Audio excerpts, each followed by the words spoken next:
Love it. Love it. Love it. What's happening, Ethan Winchell? How you doing, brother? I'm immediately wondering is how I get my face on that intro reel. It's How a good do I have to lengthy do today? it's a lengthy application process, and we're particularly hard on Ivy Leaguers. So Yeah, this you got to maintain editorial quality around here. exactly. I mean, if I just had a bunch of Harvard grads on there, people would think I was biased, you know? How's it going, Absolutely. buddy? Oh, I'm doing great. Looking out at a lovely. It was hailing in San Francisco earlier. Hailing California. And the No longer though, taxes? huh? Got to move. No, no, it stopped. Well, you're trying to make employment verification sexy again. I gotta say, that's a tall order, even for a tall guy like you. How tall are you? I I'm see about six pictures of four, six four, six six four. four, Okay, 6'4", six yeah. five. So I Yeah. mean, yeah, tall order for a tall guy. Um, hmm how's it going so far? You founded your company in 2017. 17. Yeah. Recently acquired by Checker, hmm which we'll get into that in hmm a little bit. But and what was that process like of coming to market with a product that where you had to like not only show identify the problem but also deliver a solution?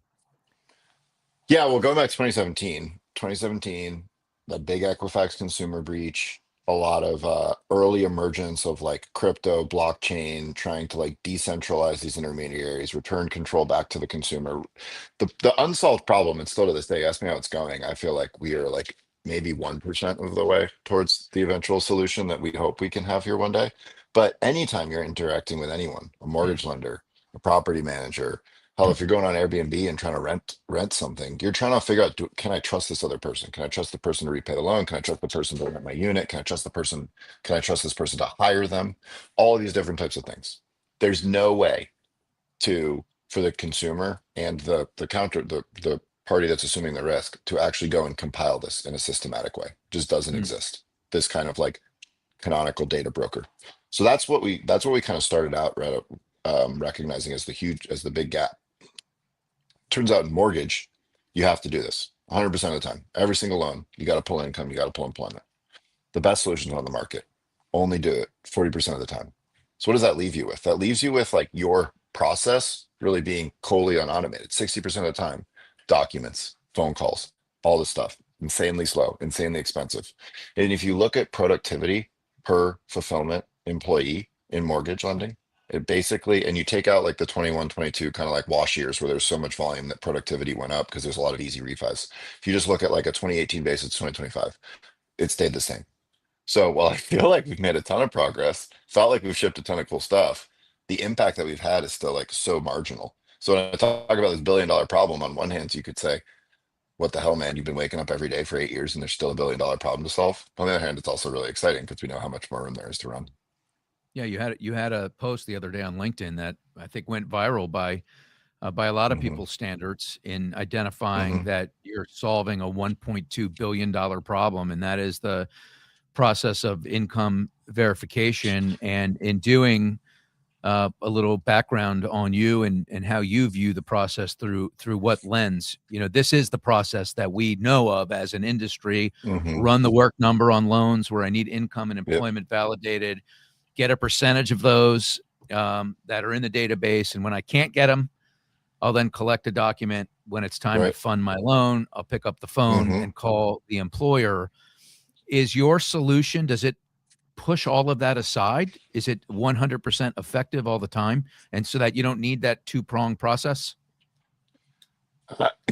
Well, it's certainly not effective 100% of the time, but essentially what it is trying to do is wrap that entire procedure that you just mentioned and say, instead of like deploying a silver bullet, thinking this one API response is going to completely solve this problem for you, why don't you focus on a capability that orchestrates across all of the different types of data sources or things you might need to do to validate this income? And we're able to complete the job about 80% of the time, which is Oh, actually that's pretty good, good man. Yeah, which is you're good. you're It's the you're twice the as good. yeah, market leader. You're the market leader, Yeah. man. Let's go. It's Love it. Thank you. I Yes, you're guess like welcome. coming from like a engineering background, 80% automated still feels like, well, until we get to 99.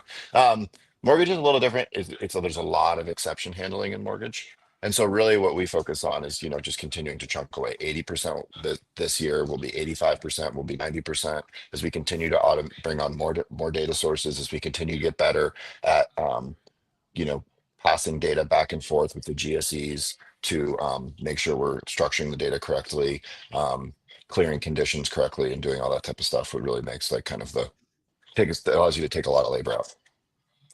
Well, that's good. I forwarded myself something a little while ago. I'd like to share it with you. May I? I I'm ready. well, I asked about your background. What does someone who is in the Harvard microbiotic lab do?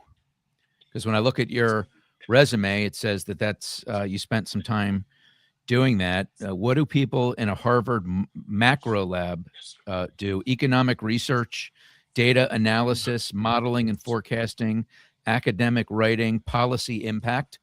Is that does that line up with what you were doing at that time? No, not at all. The math that probably refers to like the economics research, which macroeconomics is a whole other can of worms. Micro robotics is completely different. What I was doing in that research lab was developing elastomer sensors. So think of like a sensor that you could embed in like a piece of clothing, so it was stretchy, but it would allow you to, with these little teeny channels, almost like liquid wire, would allow you to detect how much the sensor was pulled. And so like you could basically, there's actually, I think my brother used to give me shit for this. I think there's like a YouTube video somewhere deep in the annals of like me with these sensors all over my body, like running in slow motion on a treadmill, like without a shirt on, because it was like doing the data capture. And basically what I was trying to do is just like, if you can put all these things in clothes, then you can just start to detect the joint angles of people. And if you can start to do that, there's a whole lot of use cases.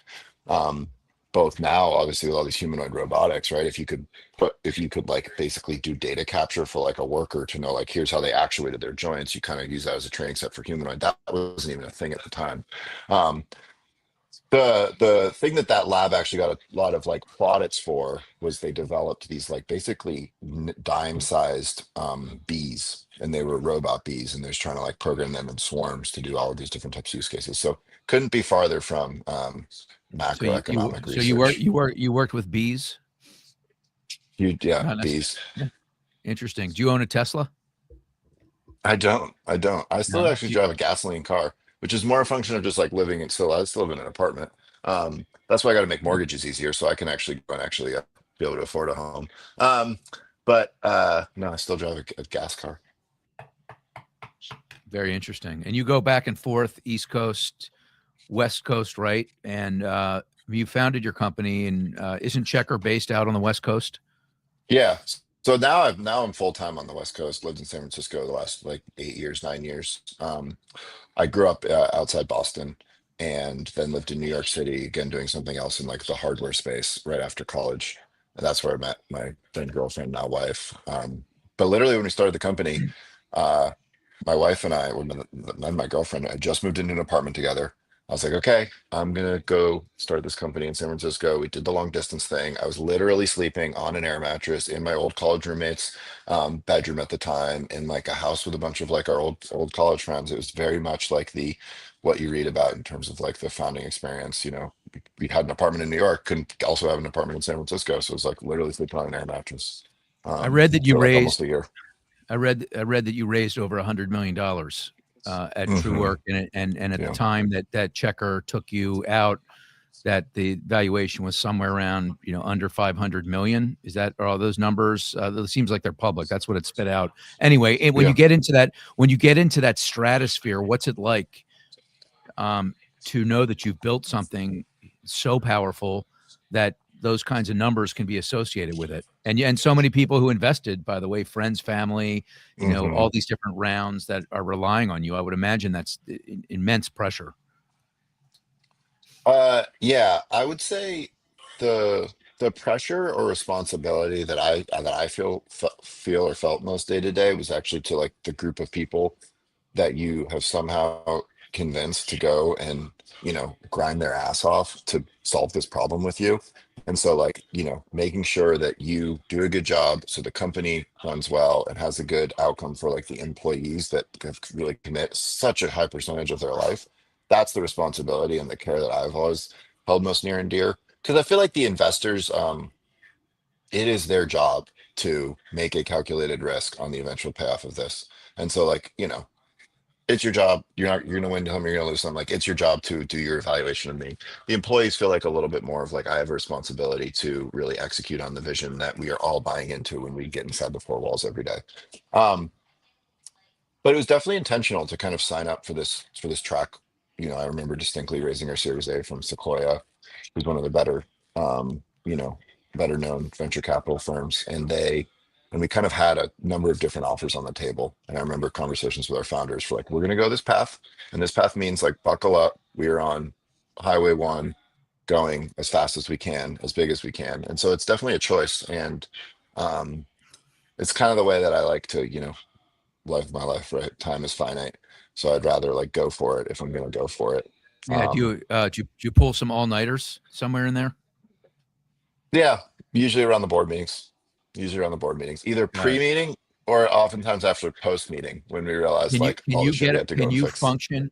Can you function uh like a more than a day without sleeping? Like function like No, it's some no, I'm kind of actually no, and now I'd say like early days, more all-nighters. Definitely if you're gonna do it for 8 years and continue on for longer, yeah. like much more intentional, and you just get older. I'm much more intentional about like my routine. So no, and I do terrible without sleep. Even like Yeah. much less than like 8 hours. I got two kids, so like sometimes you just gotta wake up in the middle. Like last night, uh, my kid's getting his two top teeth, so he was like whining all night. So like even that, like if you get 6.5 instead of 8, I'm pretty sensitive to.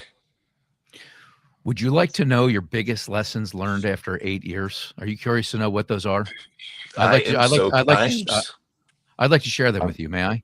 I'd like Yeah, to share I'm so your biggest. curious. People Yeah. ask me this, and I did a terrible job at like doing like a post-mortem on the last 8 years so like tell me what I said because I need to write this stuff down because it's kind of just off the top of my head every time I answer.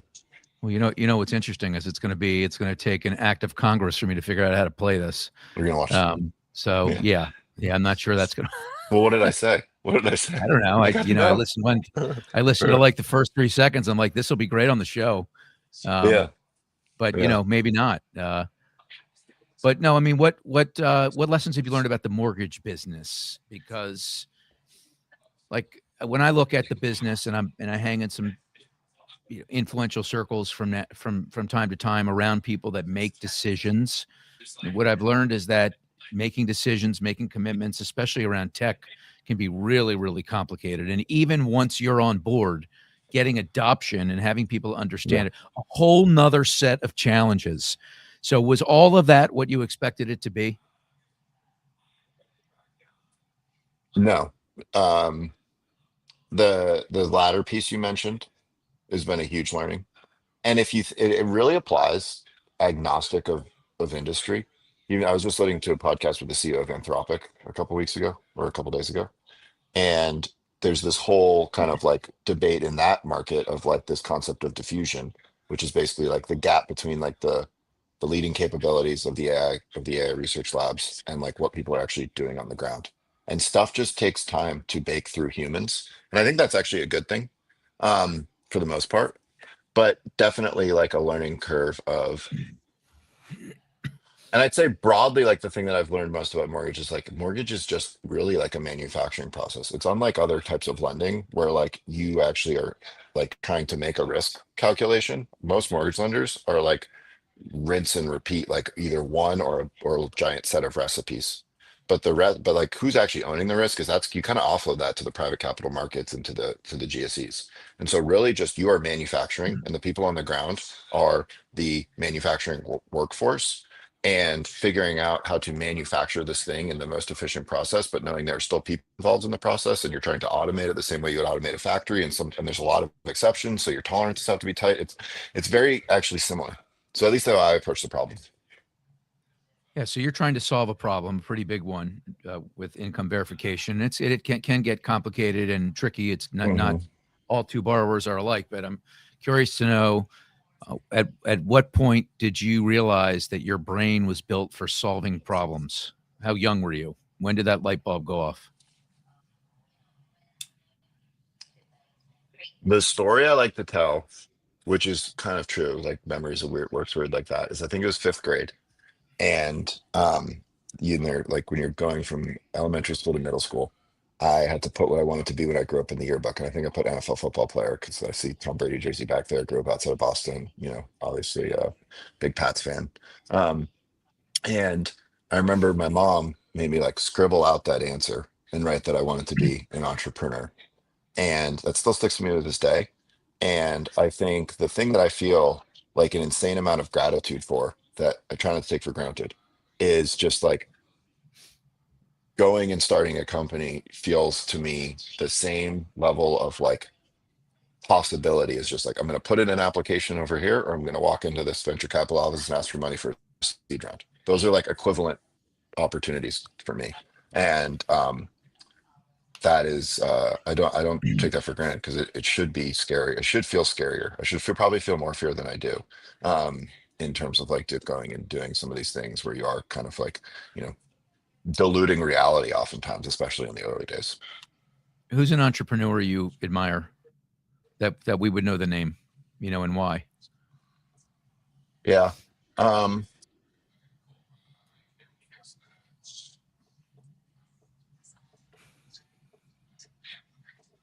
I mean, I really admire Elon Musk, I think for the scale of his ambition.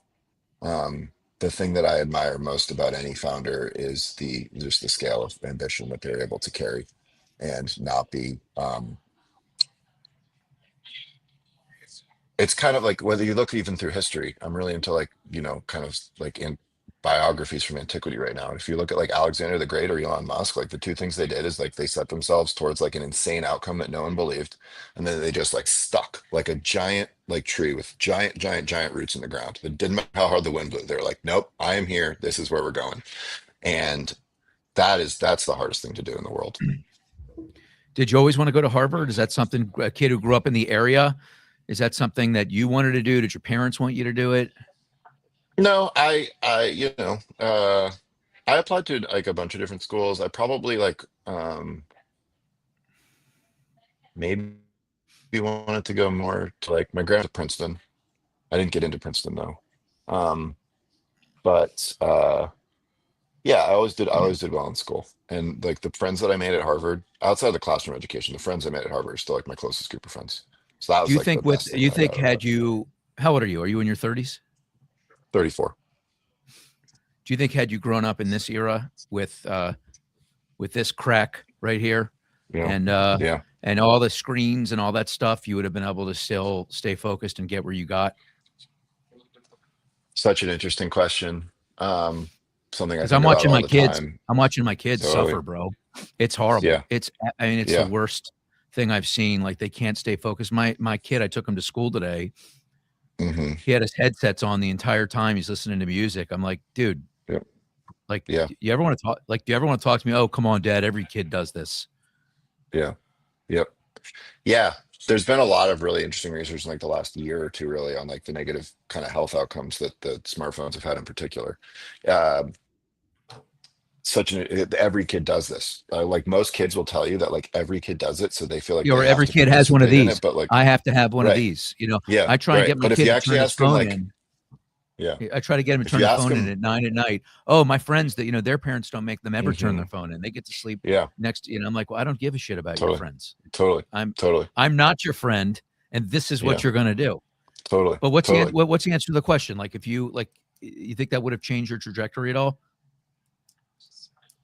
Uh, Yes, yes. If like, you know, I'm very, as I mentioned, I'm very thankful for like the support structure my parents put in place. So in retrospect, I'm hopeful that I had what like, you know, I did have parents like you. And if, you know, want to be like a dad, like you're being like, we're like, yeah, sorry, I'm not going to do what is like you want. I'm going to do what is good for you. Like you need some of that. So I got a Is 3 year there old and a 1 year old. So I think a lot about this. is there a like a stigma to having gone to Harvard that you feel like because there's a certain I'm just telling you from Yeah. my side of the table. There's a certain intimidation Hmm. when you know you're on the other side of the table from someone smart Yeah. enough to go to Harvard, which I barely Yeah. made at the University of Maryland. Okay.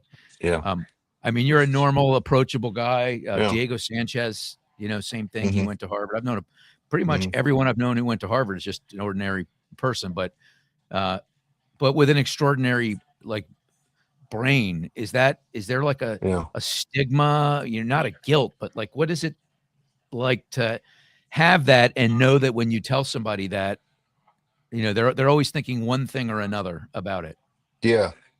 Um, I like the way that like the intimate. I am mindful of the that it like it creates a bigger like you have a bigger internal narrative when I tell you that I went to Harvard than you would have if I told you I went to, University of Maryland, for example. There's like more Yeah. stuff that's activating in your brain.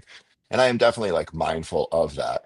But like everything, like this is I feel like, like one of the first things like most people parents teach them is like don't worry what other people think, right? Like don't care about it. And so I think just continuing to train myself over time that like that is not my problem. Um and actually owning it um is like much it's just part Yeah, I'm going to require that that's you like continue yeah. to talk to me at a fifth grade level, please. I need Well, that. that's just like that's you can reprint that to like yeah like you should have the if you want to be successful in business you need to have the like emotional intelligence to Yeah, for sure. talk to someone and to communicate, and if you're talking over somebody's head you're not communicating.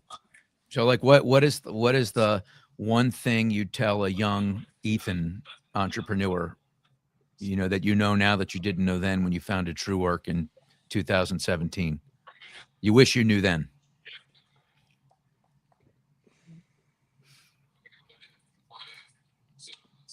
Yeah, I mean this is actually what I put in the lessons learned, like it's all sales, everything is sales, so get ready to be good at selling.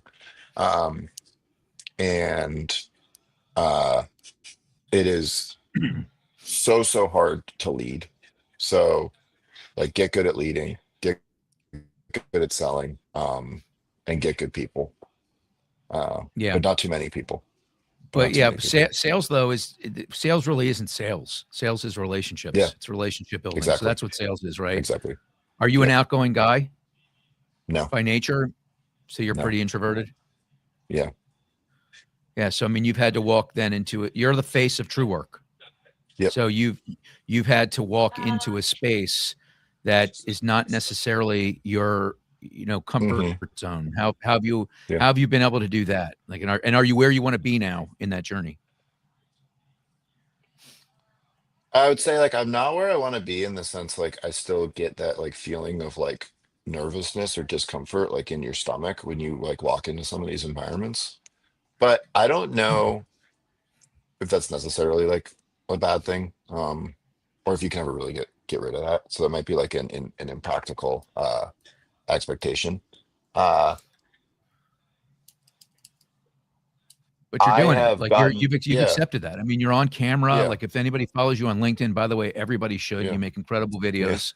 Thank And you. lately you've been coming out making some pretty strong statements about Yeah, what you do. Like the other day, as I mentioned, your post said you're solving a $1.2 billion problem in mortgage. That's a real eye catcher, right? So you are being more vocal. Um, yeah, I think a lot of the question is, what do you do? Where do you go from here? Like I went to the Mismo conference not long ago. I saw True Work up on the board of sponsors. Like, how do you activate the persona and comfort that kind of will bind that you're a good guy to deal with. You're a relational guy, right? Because that's yeah. important in your business to know that you've got that person on the table, and then you marry that with the technology, and somehow you Hmm. package it up with advertising and who knows who. Like, I know I just threw a lot at you, but Yeah, your thought process around that, because ultimately you want to continue to gain adoption. yeah. Kind of go back to those like founders that I cited. Just focus on like compounding growth is or the compounding effects of anything are real. And so just continuing to stay consistent and authentic are, or I guess there's kind of, you know, somewhat become self-reinforcing loops. I think it's going to be hard to stay consistent with things that are not don't feel authentic. Um, and so to the extent you can find something that feels genuine and authentic, it will be easier to can stay consistent in all these different types of formats, right? If you're meeting someone one on one and they've watched the video and like your public persona is different than your private persona, it's going to be disorienting for people. Or even if it's not disorienting for people, it will not compound as much. If someone meets you and then watches a video and they say, I heard the same thing and that's the same guy, like then those two things start to multiply to produce like a bigger outcome. So to the extent, um, you can kind of just, I don't know, find a find something again like authentic. It's more likely to you form a habit, easier to form a habit around all these different types of things. Yeah, well, you're doing it, man. I'm seeing Truework everywhere. I'm very curious. I'm talking to my own people about it, and I think as you get out there in the social media world, you're certainly going to get more traction. So Checker, like this was, you said that this was the partner you decided to go with. You were Hmm. acquired. The announcement was made last year. What is the plan for Checker as it relates to Truework? And there's a second part to that question, which is what's it like going Yeah. from working for yourself to now working for somebody else? Yep. So the first part is we basically had the same missions. Checker's mission is to create a data platform for safe and fair decisions. We were kind of doing the financial services part of that data platform. They were very focused on the job hiring part of that platform. So really like collectively we're building this kind of similar to like the founding vision for we had, like, right, this people data graph that is able to accurately pull and deliver the right information about the person that is trying to, you know, you're trying to make a decision around. And so taking all of the, income, employment, asset, tax data that we can help, consumers represent about themselves, combining that with all of the driving records, criminal data, all the stuff you need to get a job, and making sure that's done safely, that's done fairly, that's done accurately, that's done quickly is, so awesome to have just like a platform to build on top of to serve all of these use cases. So it makes a lot of, sense. And some of the things I mentioned about like being able to be consistent, right? You gotta have, you know, a long enough time horizon to be consistent. And the thing that's been awesome is just to, be a part of a bigger company with a super healthy core business and just be able to just pour more and more and more and more investment. And if you are not a customer or have been a customer, hopefully you've seen, faster speed of R&D, better customer support, all these different types of like values that you feel. Um, in terms of working for someone else, I think it comes a little bit back to the blessing and the curse of having all the responsibility. Like you feel like you have all the responsibility for the employees, for the customers. That if you make the wrong decision and the business blows up, that sucks. And so you really, really, really, really want to get every decision right, or as many right as you can. But you also come with the authority for like you get to make the decision. I think the hardest thing about working for someone else is that you no longer get to make all of your decisions. Someone else might say, I understand your point of view, but I'm going to make a different decision because I disagree with you, or because like there's just more stuff going on where it's not just all about Truework, it's all about the entire organization. And when that happens, if you're still holding on to the responsibility of like, well, the company might blow up if we get this decision wrong, then you're not gonna sleep very well. But so it's been really is like, yes, no longer gonna make all the decisions, but it's a super healthy business that's profitable. The potential negative impact of getting this decision wrong isn't that I'm going to wake up in 3 months and have to be shutting down the company. So you got to like release those two things at the same time. If you hold on to either one of them for too long, you end up in like a really unhealthy headspace. Yeah, interesting. Do you have a favorite podcast? You seem like a podcaster to me. Like you're probably a I sponge. I really like econ talk. I really like uh conversations with Tyler. Um and then some more like nerdy like Shakespeare breakdown podcasts. I've really been into reading like kind of some older You, you, stuff. you said earlier you thought you wanted to be a football player. Yeah. You quarterback, running back, wide receiver, safety, QB. I was a quarterback. I also played some linebacker. Linebacker I actually found was more fun, especially in the type of offense we ran in high school. We ran like a wing T spread option offense, and I'm very slow. So it was like a terrible offensive system fit for like my skill set. They would have called me a game manager, which is just a terrible label for Hey, for a nothing wrong with that, quarterback. man. Sam Darnold's a game manager. I think he's got a ring on one of his fingers right now. Who would have Yeah. ever thought? Yeah. All right. It's One of okay. the last questions here. Like, you're solving a $1.2 billion problem, right? And I've asked you Hmm. about those numbers, and you've said that that's a combination of money, and then of course there's the price for personnel, right? Like there's a real Hmm. tangible number associated with that. I want to know if it's also a challenge and a hurdle just having a company even look at the excess. Like when you're a mortgage company, you're not looking at this. Like this is Yeah. probably on the near the bottom of the expense heap. We're looking at coffee cups probably before we're looking at what kind of toilet paper we're using. Hmm. Hmm. Certainly we're looking at margins, concessions, Yep. credit vendors, things like that. Is that a hurdle to even say, hey, what are you doing for employment? I would imagine when you ask some people, they're like, I'm not even sure. Yeah, absolutely. One of the biggest things when we kind of do this kind of ROI analysis with customers is we ask for some input for like, some of the parts of the calculation, and then what like the most common answer is like, well, we don't know. We don't even have the ability to measure that type of stuff. Um, which then, if you're not measuring it, it's tough to know. Then you're kind of believing us, so like, yes, it is going to be this valuable. And so that's just where, like, as we continue to get back to compounding effects, right? As we get more track record, more proof points, more customers that kind of like take the bet on us and understand the value, just it becomes more and more of like a sure thing. Uh, Totally different question. Is Bitcoin a sure thing? By now, yeah. So you're a If you believer. don't, You're if you're you, you're a yeah. crypto believer. I'm a crypto believer in like the Yeah, broad sense of it as like a money transfer, better money transfer system than currently exists. I I'm am not like too. a speculator. Yeah. I'm not a speculator at all. So No, no, I'm no with you. input on the No, entry no, I price. Yeah. no, no, Yeah. I'm a believer too. I mean, the fact that you can transfer that money. I mean, it's good and it's bad, right? Yeah. You can, there's some people think it funds very bad things around the world, and it very well might, right? But that money can be transferred, in any language, in Of any course. country, at any Yeah. time, instantly. Yeah. So, Hmm.